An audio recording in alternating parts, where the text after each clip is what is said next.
So napakasakit ma-witness ng bata yung naging infidelity, no? And that is one of the pictures ng tinatawag nating trauma. Okay? Trauma is anything that is overwhelming that our brain can handle alone. No? So maraming effects to, no? Such as magkakaroon ng trust issue, yung bata growing up with men or in general. It will also create a lot of negative emotions such as fear, yung shame, yung anger.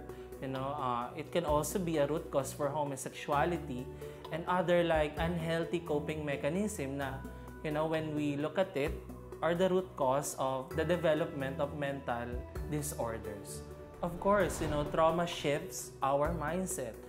For the daughter, it will be hard for her to believe that she can trust men. Napakahalaga ng role ng caregiver or parents such as si Aprila, dito sa naranasan ng anak niya. So, napakahalaga na sabihin niya sa mother yung totoong nangyari. But truth will set them free. The mother should also empathize sa mararamdaman ng bata such as anger, confusion, fear. So, napakahalaga nun.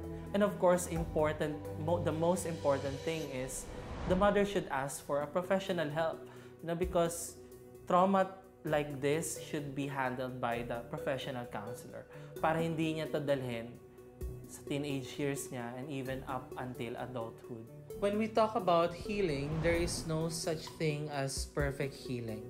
As long as we are here on earth, we need to go through the process of sanctification, where we needed to be transformed into the image of Christ, and that is a lifetime process. Yes, survive niya nga yung trauma, nakapag-function siya, nakapagpatuloy siya, but may tinatawag kasi tayong unconscious mind, which is 90% ng mind natin. Ito yung mga bagay na hindi natin alam, hindi tayo aware sa sarili natin. And most of the time, it will come out during adult years. Pinakamalalim na effect dyan is yung fear of intimacy. So the daughter would have this fear na magkakaroon pa ng healthy or positive marriage in the future, a complete family. The Lord is close to the brokenhearted. So it is very crucial for Aprila to depend on God, especially, God will be her ultimate comforter. God will be her Jehovah Rapha, her healer. Unhealed wound will arise and it will still corrupt the family.